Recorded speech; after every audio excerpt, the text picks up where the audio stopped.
સુરત શહેરમાં ઠગાઈના અવનવા કિસ્સાઓ સામે આવી રહ્યા છે। ત્યારે કાપોદ્રા વિસ્તારમાં ઉત્તરાયણના સમયે દીકરીઓ માટે સ્ટોલ લગાવી સહાય આપવાની વાત કરી યુવતીઓના નામો નોંધીને હવે તેઓને હેરાન કરાતી હોવાના આક્ષેપ સાથે કાપોદ્રા પોલીસ મથકે પહોંચી રજૂઆત કરવામાં આવી છે। સુરતમાં રોજે રોજ ઠગાઈના અવનવા કિસ્સાઓ સામે આવી રહ્યા છે। જોકે તેમ છતાં લોકો આજે પણ ઠગાઈ રહ્યા છે। તો સુરતના કાપોદ્રા વિસ્તારમાં ઉત્તરાયણના દિવસે એક યુવાને સ્ટોલ લગાવ્યો હતો અને કહ્યું હતું કે દીકરીઓના નામે મંડળ શરૂ કર્યું છે। દીકરીઓને 5 લાખ રૂપિયા અને ઈ બાઇક આપવાની વાત કરી હતી।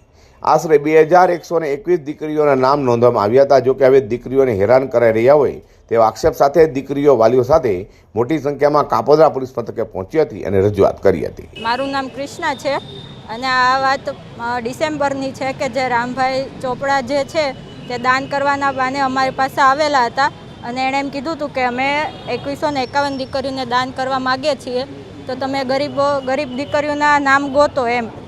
તો અમે લોકોએ ગરીબ દીકરીઓના નામ ગોતા, નંબર એ ભાઈને આપ્યા, કેમ કે એ ભાઈ એમ કીધું હતું કે મારે એ દીકરીના પર્સનલ નંબર જોઈએ છે।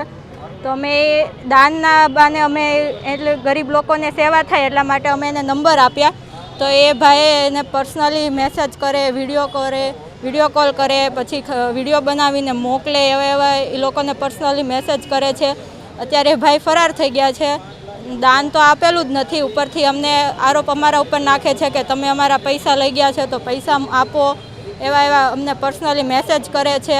અમારો ટાઈમ બરબાદ કર્યો ઉપરથી। જે મારું એ જ છે કે જે અમારા નંબર લઈ ગયા હતા એ નંબરના ડિલીટ મારી દે, કેમ કે એ પર્સનલી મેસેજ કરે છે।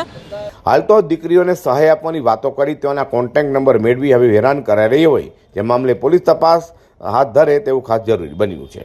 અઝર કુર્સી સાથે હર્ષદ સેઠા।